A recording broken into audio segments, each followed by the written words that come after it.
Hello everyone, Gautam is education hub पर आप सभी का बहुत बहुत स्वागत है। उम्मीद है आप सभी अच्छे होंगे, एग्ज़ाम की तैयारी अच्छे से जा रही होगी। आज ही 8 अक्टूबर 2024 और आज की करंट अफेयर की क्लास आप लोगों के सामने। क्लास शुरू करने से पहले आप लोगों से छोटी सी रिक्वेस्ट, अगर आप लोग चैनल पर नए हैं तो प्लीज़ चैनल को सब्सक्राइब कीजिएगा। अगर आपको वीडियो अच्छी लगे तो लाइक कीजिएगा और ज़्यादा से ज़्यादा शेयर कीजिएगा। आज का मोटिवेशनल कोट, आप वापस नहीं जा सकते हैं और शुरुआत को नहीं बदल सकते हैं, लेकिन जहाँ हैं वहीं से शुरू कर सकते हैं और अंत को बदल सकते हैं। तो बहुत ही अच्छा मोटिवेशनल कोट लगा मुझे। आप लोग मुझे टेलीग्राम पर फॉलो कर सकते हैं। डेली का वीडियो का जो पीडीएफ है वहीं पर आप लोगों को मिलने वाला है, तो प्लीज़ आप लोग फॉलो कर सकते हैं पीडीएफ के लिए। क्वेश्चन नंबर फर्स्ट देखते हैं। हाल ही में नेपाल ने भारत के माध्यम से किसे 40 मेगावाट बिजली निर्यात करने का समझौता किया है। ठीक है, तो नेपाल की अगर हम बात करें तो नेपाल ने बताया है कि भारत के माध्यम से 40 मेगावाट बिजली निर्यात करेगा। कौन से देश को करेगा? Recently Nepal has signed an agreement to export which 40 megawatt electricity through India. ठीक है, मतलब नेपाल किसी और देश को करने वाला है, लेकिन थ्रू इंडिया करने वाला है। तो आइए जान लेते हैं कौन से देश की यहाँ पर बात हो रही है। तो यहाँ पर बात हो रही है बांग्लादेश की। तो जो नेपाल है वो बिजली निर्यात करेगा बांग्लादेश को, लेकिन बीच में, क्योंकि बांग्लादेश की जो मतलब भारत की जो बाउंड्री बीच में आती है, भारत की जो जगह है वो बीच में आती है, इसीलिए यहाँ पर थ्रू इंडिया ये होने वाला है। ठीक है, तो ये एक त्रिपक्षीय समझौता है। ठीक है, त्रिपक्षीय समझौता मतलब 3 देशों के बीच में, 3 पक्षों के बीच में समझौता है। कौन कौन से देश? एक नेपाल, एक भारत और एक बांग्लादेश।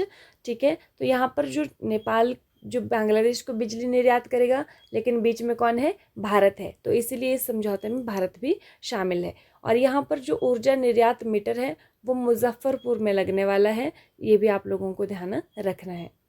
क्वेश्चन नंबर सेकंड है, हाल ही में शिगेरू इशिबा किस देश के प्रधानमंत्री चुने गए हैं? Shigeru Ishiba has recently been elected prime minister of which country? तो कौन सी कंट्री के चुने गए हैं? ये चुने गए हैं जापान के। कहाँ के चुने गए हैं? जापान के नए पीएम बने हैं शिगेरू इशिबा। ये जो शिगेरू इशिबा हैं, ये अपने ही राजनीतिक दल लिबरल डेमोक्रेटिक पार्टी LDP के फूमियो केशिदो की जगह इन्होंने ली है। मतलब यहाँ से हमें एक बात और पता चली कि इनकी पार्टी कौन सी है। इनकी पार्टी का नाम है लिबरल डेमोक्रेटिक पार्टी, LDP। तो यहाँ पर अभी अगर हम बात करें कि इन्होंने किसकी जगह ली है, कौन, इनसे पहले कौन प्राइम मिनिस्टर थे, तो फूमियो केशिदा जो है वो इनसे पहले प्राइम मिनिस्टर थे। अब इनके बाद जो है वो ये आ गए हैं। ठीक है, अगर जापानी संसद, ये वाला क्वेश्चन है, बहुत ज़्यादा एग्जाम में पूछा जाता है कि जापानी संसद को किस नाम से जाना जाता है, तो इसका नाम है डाइट। ठीक है, और जापानी लोग अपने देश को निहोन या निप्पॉन भी कहते हैं, और निप्पॉन का अर्थ है सुकुमारों का देश, भी इस जापान को कहा जाता है। क्वेश्चन नंबर थर्ड है, हाल ही में जल जगार महोत्सव कहाँ आयोजित किया गया है? वेयर हैज़ जल जगार महोत्सव बीन ऑर्गेनाइज्ड रिसेंटली? सही आंसर हमारे पास होने वाला है ऑप्शन नंबर बी, छत्तीसगढ़। तो ये जो जल जगार महोत्सव है कहाँ पर आयोजित किया गया है? ये छत्तीसगढ़ में आयोजित किया गया है। तो जल जगार महोत्सव क्यों किया गया है? जल संरक्षण के लिए। ठीक है, क्यों किया गया है? जल संरक्षण के लिए किया गया है। ठीक है, छत्तीसगढ़ की एक जगह है धमतरी, वहाँ पर इसको किया गया है और महानदी के तट पर किया गया है। ठीक है, क्वेश्चन नंबर फोर्थ है, हाल ही में विश्व शिक्षक दिवस 2024 कब मनाया गया है? When has World Teachers Day 2024 been celebrated recently? सही आंसर हमारे पास होने वाला है ऑप्शन नंबर सी, 5 अक्टूबर को। ठीक है, 5 अक्टूबर को कौन सा डे मनाया जाता है? World Teachers day. अगर हम बात करें नेशनल टीचर डे की, तो वो 5 सितंबर को मनाया जाता है, नेशनल टीचर्स डे। ठीक है, और अगर वर्ल्ड टीचर्स डे की बात करें तो वो 5 अक्टूबर को मनाया जाता है। ठीक है, ये आपने ध्यान रखना है, कन्फ्यूज़ नहीं होना है इसमें। 5 अक्टूबर को एक और डे भी मनाया जाता है, जिस राष्ट्रीय dolphin day, national dolphin day. ये जो डॉल्फिन है, ये गैंगटिक जो डॉल्फिन है, मतलब गंगा की जो डॉल्फिन है, वो हमारी राष्ट्रीय जलीय जीव है। ठीक है, तो इसको जो राष्ट्रीय जलीय जीव का दर्जा दिया गया था 5 अक्टूबर 2009 को दिया गया था, तो इसीलिए 5 अक्टूबर को राष्ट्रीय जो डॉल्फिन डे है वो भी मनाया जाता है। और ये भी आपके एग्जाम के लिए मोस्ट इम्पॉर्टेंट क्वेश्चन रहने वाला है। क्वेश्चन नंबर 5 देख लीजिए, हाल ही में नेपाल का नया मुख्य न्यायाधीश किसे नियुक्त किया गया है? Who has been recently appointed as the new chief justice of Nepal. ठीक है, तो नेपाल के नए जो मुख्य न्यायाधीश बने हैं उनका नाम क्या है? उनका नाम है प्रकाश मान सिंह। क्या नाम है उनका? प्रकाश मान सिंह नाम है नेपाल के नए चीफ जस्टिस का। ठीक है, अगर हम जस्टिस मनमोहन की बात करें तो जस्टिस मनमोहन कहाँ के चुने गए हैं? दिल्ली के जो चीफ जस्टिस हैं वो चुने गए हैं मनमोहन जी। ठीक है, और सुरेश कुमार कैत कहाँ के चुने गए हैं? हाल ही में मध्य प्रदेश के जो चीफ जस्टिस हैं वो चुने गए हैं सुरेश कुमार कैत। ठीक है, क्वेश्चन नंबर 6 है, हाल ही में भारत की मेजबानी में समुद्री सैन्य अभ्यास मालाबार 2024 कहाँ पर आयोजित होगा? देखिए, समुद्री सैन्य अभ्यास है ये, नाम है इसका मालाबार और 2024 का संस्करण है। ठीक है, where will the recently India hosted maritime military exercise Malabar 2024 be held. तो कहाँ पर होने वाला है? यह होने वाला है आंध्र प्रदेश के अंदर। कहाँ पर होगा? आंध्र प्रदेश में ये होने वाला है। अब एक बात यहाँ पर याद रख लीजिए, ये जो मालाबार युद्ध अभ्यास है इसमें 4 कंट्रीज होती हैं। कौन कौन सी होती हैं? एक तो हमारा इंडिया होता है, एक यूएसए होता है, एक जापान होता है और एक हमारे पास होता है ऑस्ट्रेलिया। ठीक है, कितनी कंट्री होती हैं? 4 कंट्रीज होती हैं। ठीक है, ये जो समुद्री अभ्यास मालाबार 2024 8 अक्टूबर को आंध्र प्रदेश के विशाखापत्तनम में शुरू हो रहा है। तो ये भी आप लोगों के लिए इम्पॉर्टेंट है कि आंध्र प्रदेश के कौन से प्लेस पर हो रहा है? विशाखापत्तनम में हो रहा है, और जिसमें कि इंडिया, अमेरिका, ऑस्ट्रेलिया और जापान यहाँ पे पार्टिसिपेट करने वाले हैं। क्वेश्चन नंबर 7 है, हाल ही में चर्चा में रहा अहिल्या नगर कहाँ पर स्थित है? Where is Ahilya Nagar which was in discussion recently located. तो कहाँ पर है ये?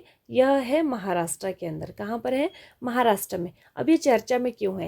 ये जो अहिल्या नगर है ये अभी नया नाम है किसी जगह का, तो इसीलिए ये चर्चा में। महाराष्ट्र में एक जगह है जिसका पहले नाम था अहमदनगर। क्या नाम था? अहमदनगर। अब इसका नाम चेंज करके इसका नाम जो है वो अहिल्या नगर रखा गया है। तो ये जो अहमदनगर है ये, इसकी जो स्थापना थी वो अहमद निजाम शाह के द्वारा 1494 में की गई थी। ठीक है, तो लेकिन अब इसका जो नाम है वो अहिल्या नगर रखने वाले हैं। अहिल्या कौन है? अहिल्याबाई होलकर, जो इंदौर की शासिका, इनके नाम पर रखा जाएगा अहिल्या नगर नाम। ठीक है, इतना आप लोगों को ध्यान रखना है। क्वेश्चन नंबर 8 है, हाल ही में विश्व बैंक कार्बन ट्रेडिंग के लिए किस देश को 1600 करोड़ रुपए का भुगतान करेगी? Recently the World Bank will pay ₹1600 crore to which country for carbon trading. तो कौन सी कंट्री को करने वाला है? यह करने वाला है नेपाल को। ठीक है, जो वर्ल्ड बैंक है, ठीक है, वर्ल्ड बैंक किसको करने वाला है? 1600 करोड़ रुपए देने वाला है। किसको? नेपाल को देने वाला है कार्बन ट्रेडिंग के लिए। अब ये कार्बन ट्रेडिंग क्या चीज़ है? कार्बन ट्रेडिंग का अर्थ है कि जैसे मतलब इस वर्ल्ड में कार्बन उत्सर्जन होता है। ठीक है, हम जो एक्टिविटीज़ करते हैं, मतलब डेवलपमेंट के लिए जो भी एक्टिविटीज़ होती हैं, ठीक है, तो उनमें क्या होता है कि कार्बन का एमिशन होता है। तो उनमें जो कार्बन का एमिशन होता है उसमें अगर जो नेपाल है, मान लीजिए कोई एक कंट्री है, वो कार्बन जो एमिशन है वो कम कर रही है और दूसरी कंट्री जो है वो कार्बन एमिशन ज़्यादा कर रही है, तो वो जो कार्बन एमिशन ज़्यादा जो कंट्री कर रही है वो उस कम वाली जो कार्बन एमिशन जो कम कर रही है उससे वो कार्बन क्रेडिट खरीद सकते हैं कि हम इतना जो है वो कार्बन उत्सर्जन कर सकें, उसका एक अधिकार खरीदते हैं, उसको बोलते हैं कार्बन ट्रेडिंग। ठीक है, तो नेपाल ने क्या किया है? नेपाल ने इस कार्बन एमिशन को कंट्रोल करने की कोशिश की है, अपने जो उसने वन लगा करके किया है। तो वो उस कार्बन ट्रेडिंग के लिए उसको एक प्राइस मिलने वाला है, वो है 1600 करोड़ रुपीज़। ठीक है, आई होप मैं आपको समझाने में सक्षम हूँ। नहीं अगर हो पाई हूँ तो उसके लिए आई एम सॉरी। आप लोग मतलब अच्छे से समझ सकते हैं गूगल पर सर्च करके। ठीक है, वैसे मुझे तो इतना ही मैं समझा सकती हूँ आपको कि कार्बन ट्रेडिंग का क्या है। मान लीजिए अगर कोई कम कार्बन ट्रेडिंग कर रहा है तो जो कम उत्सर्जन कर रहा है उससे जो अधिक उत्सर्जन कर रहा है, अधिक उत्सर्जन वाला कम उत्सर्जन वाले से कुछ अधिकार खरीद रहा है कार्बन उत्सर्जन करने का, जो कि कम कर रहा है उससे ले रहा है। ठीक है, तो उसको बोलते हैं कार्बन क्रेडिट को खरीदना। ठीक है, तो इसको कहते हैं कार्बन ट्रेडिंग। ठीक है, तो इतना ही मैं आप लोगों को समझा पाऊंगी। क्वेश्चन नंबर 9 है, हाल ही में चर्चा में रहे चारोन चंद्रमा का संबंध किससे है? Charon moon which was in discussion recently is related to. तो किससे संबंधित है? यह जो है वो प्लूटो से संबंधित है। किससे संबंधित है? प्लूटो से संबंधित है, चारोन चंद्रमा। अब ये प्लूटो जो है, एक तो इसको बौना ग्रह की सूची में शामिल कर दिया गया था, ठीक है। इसको पहले हम क्या मानते थे कि कितने ग्रह हैं? 9 ग्रह हैं, लेकिन अब ग्रह कितने हो गए हैं? अब जो है वो ग्रह 8 हो चुके हैं, ठीक है। किसको निकाला गया है यहाँ से? प्लूटो को ग्रहों की श्रेणी से बाहर कर दिया गया है, ठीक है। किसको? प्लूटो को ग्रहों की श्रेणी से बाहर कर दिया गया है। कब किया गया था इसको? तो इसको किया गया था 2006 के अंदर, ठीक है। आई होप सो कि ये डेट सही हो। तो इसको जो है वो ग्रहों की सूची से बाहर कर दिया गया था। तो अब यहाँ पर प्लूटो के कुछ चंद्रमा हैं, जिनमें कि एक चंद्रमा का नाम है चारोन चंद्रमा। अब इसको खोजा किसके द्वारा गया था? एक हबल टेलीस्कोप है, उसके द्वारा। क्या नाम है? हबल टेलीस्कोप के द्वारा। ये जो हबल टेलीस्कोप है, अभी हमने पढ़ा है रिसेंटली कि हबल टेलीस्कोप किसका टेलीस्कोप है? एक अमेरिकी अंतरिक्ष एजेंसी जो नासा है, उसने यूरोपियन अंतरिक्ष स्पेस एजेंसी जो है वो, यूरोपियन की जो स्पेस एजेंसी है, ठीक है, इसके सहयोग से इसको तैयार किया था। ये भी आप लोगों को ध्यान रखना है। हाल ही में भारतीय अंतर्राष्ट्रीय विज्ञान महोत्सव 2024 कहाँ पर आयोजित किया जाएगा? Recently where will the Indian International Science Festival 2024 be held? तो कहाँ पर होने वाला है? यह होने वाला है गुवाहाटी, असम के अंदर। कहाँ होगा? गुवाहाटी, असम में होने वाला है। अब ये जो आयोजन है, ये किसके द्वारा किया जाएगा? एक तो ये विज्ञान और प्रौद्योगिकी मंत्रालय के द्वारा, और दूसरा इसमें पृथ्वी विज्ञान मंत्रालय और विज्ञान भारती के सहयोग से किया जा रहा है, ठीक है। तो 3 जो सहयोग इसमें कर रहे हैं, विज्ञान और प्रौद्योगिकी मंत्रालय, पृथ्वी विज्ञान मंत्रालय और विज्ञान भारती के सहयोग से इसको किया जा रहा है। कल की क्लास का रिवीजन देख लीजिए। कौन सा देश चागोस द्वीप समूह को मॉरिशस को सौंपने पर सहमत हुआ है? तो कौन सा देश है ये? यूनाइटेड किंगडम, ठीक है। कौन सा देश? United kingdom. हिमाचल प्रदेश में कितने जिले के पर्यटन परियोजनाओं को हाल ही में स्वीकृत एशियाई विकास बैंक द्वारा हिमाचल प्रदेश को वित्त पोषित किया जाएगा? तो कौन से? 5 जिलों को, ठीक है। कितने जिलों को? 5 जिलों को। कौन कौन से जिले हैं? हमीरपुर, कांगड़ा, कुल्लू, मंडी और शिमला। प्रधानमंत्री मोदी ने बंजारा विरासत संग्रहालय का उद्घाटन कहाँ पर किया है? तो यह कहाँ पर हुआ है? यह हुआ है महाराष्ट्र के अंदर। कहाँ पर हुआ है? महाराष्ट्र में। महाराष्ट्र में कौन सी जगह है? पोहरा देवी, जो कि महाराष्ट्र वाशिम में स्थित है। 2024-25 सत्र का ईरानी कप किसने जीता है? तो यह जीता है मुंबई टीम ने, और हराया किसको है? शेष भारत को हराया है। पहला आदि गौरव सम्मान समारोह कहाँ पर आयोजित किया गया था? तो ये कहाँ पर हुआ है? यह हुआ है राजस्थान में। कहाँ पर हुआ है? राजस्थान में हुआ है। हमारी जो राष्ट्रपति हैं द्रौपदी मुर्मू जी, उन्होंने इसका उद्घाटन किया है।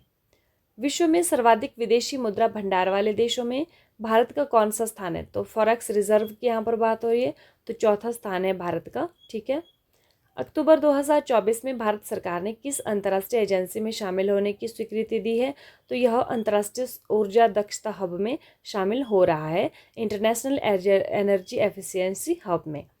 खाद्य सुरक्षा और कृषि में आत्मनिर्भरता प्राप्त करने के लिए भारत सरकार द्वारा कौन सी समग्र योजना शुरू की गई है?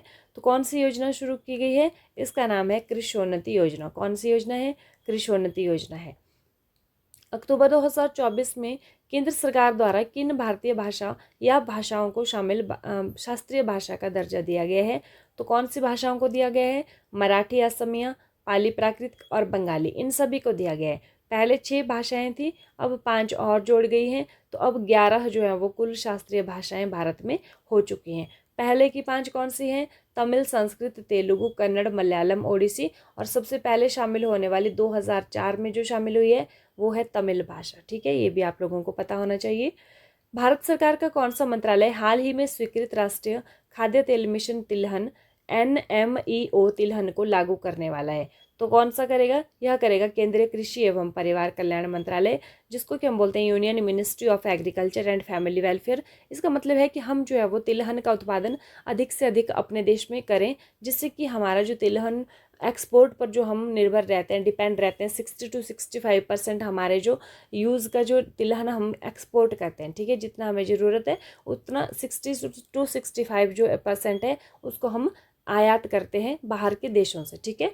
तो वो उसमें निर्भरता हमारी कम हो सके, आत्मनिर्भर हम उसमें बन सकें, इसीलिए ये वाली जो स्कीम है वो लॉन्च की गई है, ठीक है। 2024 विश्व बधिर निशानेबाजी चैंपियनशिप कहाँ पर आयोजित हुई है? तो ये जर्मनी में हुई है। भारत जैव ऊर्जा और टेक एक्सपो 2024 कहाँ पर आयोजित किया गया था? ये नई दिल्ली में हुआ था। अभय सिंह जो हाल ही में खबरों में थे, किस खेल से संबंधित है? ये स्क्वैश से संबंधित है। हाल ही में गठित 23वें विधि आयोग का कार्यकाल क्या है? तो यह 3 वर्ष का है और द्रौपदी मुर्मू जी ने इसको गठन किया है। हाल ही में खेल श्रेणी में फिक्की यंग लीडर्स अवार्ड 2024 से किसे सम्मानित किया गया है? तो यह किया गया है, खेल श्रेणी की बात कर रहे हैं तो ये नीरज चोपड़ा को किया गया है। नेक्स्ट है, हाल ही में इंडिया पोस्ट पेमेंट्स बैंक ने अपना 7वां स्थापना दिवस कब मनाया है? 1 सितंबर को मनाया है।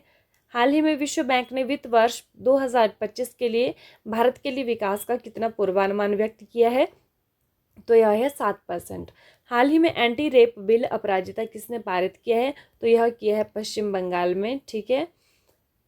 हाल ही में धरती का सबसे उच्चतम तापमान 82.2 डिग्री सेल्सियस कहाँ पर दर्ज हुआ है? तो ये ईरान में हुआ है, डेरेस्टन जो एयरपोर्ट है वहाँ पर हुआ है। ठीक है। हाल ही में भारत से पर्यटन को बढ़ावा देने के लिए TTOS योजना की घोषणा किसने की है? तो यह की है साउथ अफ्रीका ने। हाल ही में डॉक्टरों की सुरक्षा हेतु नेशनल टास्क फोर्स किसकी अध्यक्षता में गठित की गई है? तो यह की गई है कैबिनेट सचिव की अध्यक्षता में। ठीक है। हाल ही में गिरीश सहानी का निधन हुआ है, वह किस संस्था के पूर्व महानिदेशक थे? तो वो CSIR के पूर्व महानिदेशक थे। हाल ही में सोशल मीडिया प्लेटफॉर्म एक्स ने किस देश से अपने परिचालन को निलंबित करने की घोषणा की है? तो यह ब्राजील से इसने करी है। हाल ही में 225 मिलियन अमेरिकी डॉलर का अमेजॉन वनीकरण लिंक्ड आउटकम बॉन्ड किसने लॉन्च किया है? तो यह किया है WB मतलब वर्ल्ड बैंक के द्वारा, विश्व बैंक के द्वारा हुआ है। हाल ही में ऑनलाइन समन और वारंट जारी करने के नियमों को अधिसूचित करने वाला देश का पहला राज्य कौन बन गया है? तो ऑनलाइन समन और वारंट जारी करने वाला बन गया है मध्य प्रदेश। हाल ही में सकल पर्यावरण उत्पादन सूचकांक शुरू करने वाला पहला राज्य कौन बना है? तो यह बना है उत्तराखंड। नेक्स्ट हमारे पास आता है, हाल ही में फारूक अहमद किस देश के क्रिकेट बोर्ड के नए अध्यक्ष बने हैं? तो यह बने हैं बांग्लादेश के। हाल ही में भारत के किस राज्य ने एमपॉक्स के खिलाफ अलर्ट जारी किया है? तो कौन से राज्य ने किया है? यह किया है हमारे पास केरल ने। ठीक है। हाल ही में UPI सर्किल किसने लॉन्च किया है? तो यह की है NPCI, national payment corporation of India. आज के वीडियो का क्वेश्चन देख लीजिए, हाल ही में अंतर्राष्ट्रीय साक्षरता दिवस कब मनाया गया है? ऑप्शन है 5 सितंबर, 6 सितंबर, 7 सितंबर या फिर 8 सितंबर। आप लोग कमेंट करके बताएंगे कि इसका राइट आंसर जो है वो क्या होने वाला है। ठीक है। सफ़र में मुश्किलें आए तो हिम्मत और बढ़ती है, अगर कोई रास्ता रोके तो ज़रूरत और बढ़ती है, अगर बिकने पर आ जाओ तो घट जाता है दम अक्सर, ना बिकने का इरादा हो तो कीमत और बढ़ती है। तो आप लोग तैयारी करते रहिए, बिकना नहीं है।